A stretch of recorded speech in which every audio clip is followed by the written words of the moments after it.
Hello everyone. We'll begin with module 3 and the lecture 9, which is regarding Python. Now, after this module, whatever we study, we would have some Python involved in it, and we'll be covering some basics of Python, and we'll be covering the basic of Python that you need for doing data science. So mostly pandas, numpys, and a few other matplotlib libraries, and basic Python functionalities and functionalities of Jupyter Notebook. Okay. So first of all, we need to install Python and Jupyter. This is something I thoroughly recommend, is that you go do this via Anaconda, okay? Or you can basically, that's the whole funda behind it that I want you guys to do. So I've already opened the page for you guys. This. So you go to anaconda.com, you go product. I want you to use individual edition because that is the open source one. So that is free. And Python 3.7 was initially recommended, but now Python 3.91 is probably the most stable one right now because they're updating it regularly, has become stable. Just download this. If you have a Windows installer, 64-bit.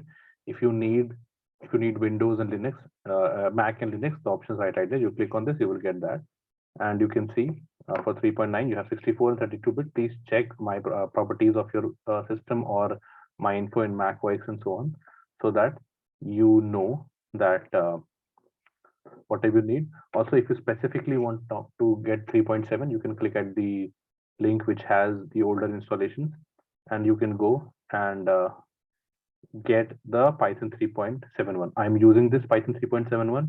It's a very stable and most probably the libraries are most useful in it right now.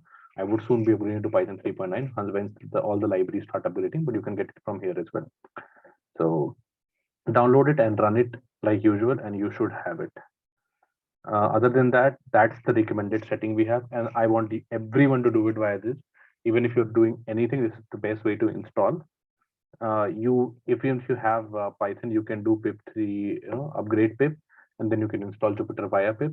But I don't want you guys to do that because not just like Conda not only installs Python, but it installs the set of all libraries that probably you'd be needing, and it's the go-to way to do it now. So let's stay updated and let's try to do it things that way only. Before the next lecture, I want you guys to make sure that you have installed Conda completely and make sure that the Jupyter Notebook and all is running.